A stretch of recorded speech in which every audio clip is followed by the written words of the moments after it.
Welcome to the quick hitter version of Buckets, Boards, and Blocks presented by Pure Hoops Media. I'm King McClure, along with my beautiful, charming co-host, Monica McNutt. Gotta stop doing this. You don't have to. Your head, I can see your head getting bigger. Whatever, thank you. Anyway, our featured discussion this week is with Baylor head coach, Scott Drew. He previews his number 2 team in the country. Jared Butler, preseason All-American, was All-American last year. What makes him so special? Well, Jared has a lot of qualities you do, King, and that is he's a great teammate. He really cares about his teammates. And whenever you have a player that cares about the team, he's going to give a little bit more.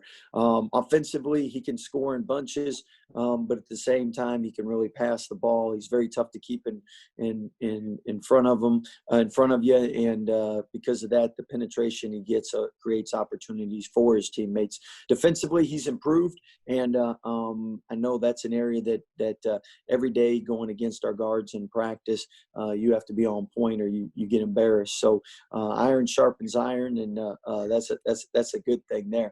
The other thing is he listens. And he wants to be coached. He wants to improve. He listens to our vets. He listens to our coaching staff. And at the end of the day, I mean, everybody, LeBron James, the best player on the planet, he listens to coaches, and that's why each and every year he seems to get better. He tries to find areas to work on and improve on, and that's a credit to him, and Jared has some of that in him. So we have 2 new guys, really a lot of new guys, but 2 impact new guys who will be able to make an immediate change for the program. Adam Flagler and JTT. Let's give fans a little insight on what they'll bring to the table. Well, in last year we were blessed because you had 2 guys that sat out as transfers, and then we had a third, Jordan Turner, who redshirted. So you have 3 players that have really been in the program. Yeah, but they've been in the program, which gives them an advantage over anybody that's a freshman, because especially freshmen this year are going to have a tough not having the summertime to play against the vets and to get acclimated to the strength and conditioning, the offense, the defense. So that puts them all a little bit behind. But to start with Adam Flagler, he's somebody that very similar to King. He can get buckets in a variety of ways. He's got obviously a 3-point shot. He's got a mid-range game. He's got a float game. He's bigger, physical for a guard, so he can take some contact, and defensively he's very good. He wants to be a pediatrician after he's done playing, and somebody that very well balanced spiritually, academically, character-wise, and as a team leader. And John, JTT, Jonathan Chichukwu, is somebody that we call him Everyday John, because every day he's the exact same. He's in the gym. He's working out. He's getting better, very similar to Freddie Gillespie. And when Freddie was here, King will tell you, when he first got here, people were like, I don't know if he's ever going to be able to play for us, you know. And when you work out 3 times a day and you just go 100%, you don't get embarrassed by making mistakes and not being as efficient, but you keep pushing forward, you get better. And John has really, really improved, very similar to Freddie. And I think people will see it's not the same guy that averaged 3 points a game at UNLV.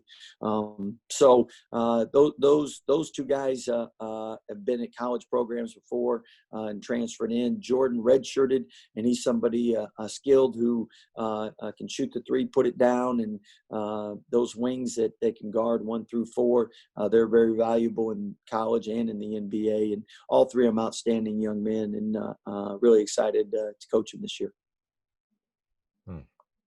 Tristan Clark is somebody who had a huge impact, especially my senior year.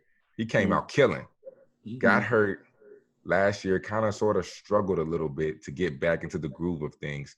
How is he looking right now?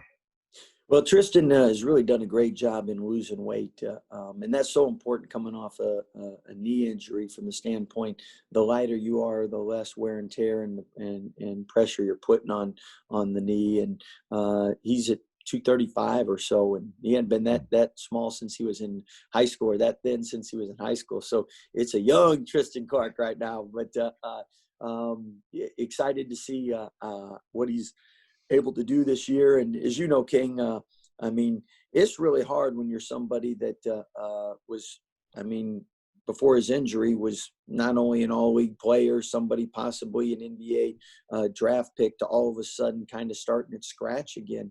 And that it's so much tougher for athletes today to recover from the standpoint, as you know, King, similar to you with your heart, it takes time to recover. And then people on social media might not understand that. And they're like, hey, we're used to King dropping 50. Why isn't he dropping 50? And I mean, when you go from 60 miles an hour to 0, it takes time to get back to 60.